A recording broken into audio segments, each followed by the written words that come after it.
Hispanic Heritage Month may be over, but the celebration of Latin culture continues over at the California Museum with their latest exhibit, Arte de Inspiración, Día de los Muertos, that's inviting the community to learn more about the Mexican tradition, Day of the Dead. And joining me in studio this morning, we have the Executive Director, Amanda Meeker, and also the exhibit artists, Juan Ramos and John Hancock. Thank you for being here this morning. Our pleasure.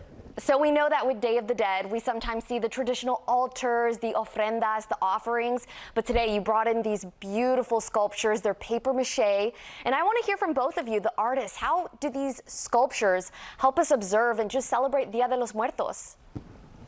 Well, Frida Kahlo is an iconic image, and I've done quite a few Fridas, but this is the first Frida I did as a Dia de los Muertos sculpture.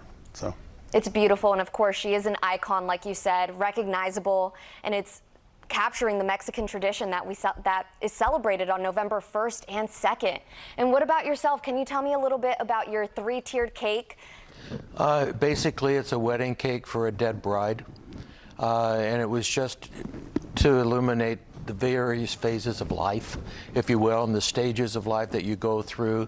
Some people don't get the blessing of, being able to be married, whatnot, but it was just kind of to pay homage to our ancestors and their lives, if you will.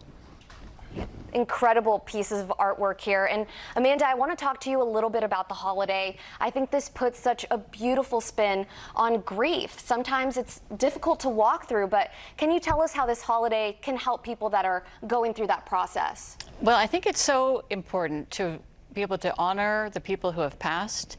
In this country, we tend to kind of put death off. We don't want to think about it. But if you can have a relationship with those that you have lost and you can remember them, this is a wonderful way to do that. It's a way that really is very natural and healthy.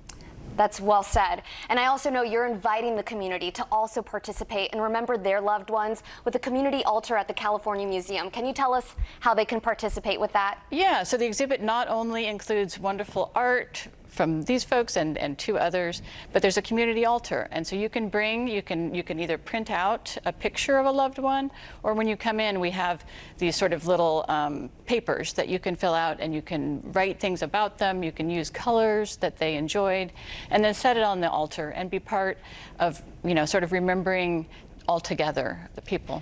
That's beautiful, and I've seen in this celebration some people use it to remember their pets, maybe ancestors from generations ago, or people that recently passed. So this is a great tradition that we're extending to the entire community. Absolutely, yes. A lot of times, you can also just come and look at what other people have put on the altar, and a lot of them are just so moving. It's very heartfelt. Well, thank you all for being here this morning. And if you want to learn more about the California Art Museum's exhibit on the Day of the Dead, you can head to their website, californiamuseum.com. Again, this exhibit is open until November 17th, and you can find more information on their hours also, again, at that website, californiamuseum.com. And right now, we're going to head to Genevieve with the latest look at our forecast. Thanks, Bianca. Well, as we do take a look at our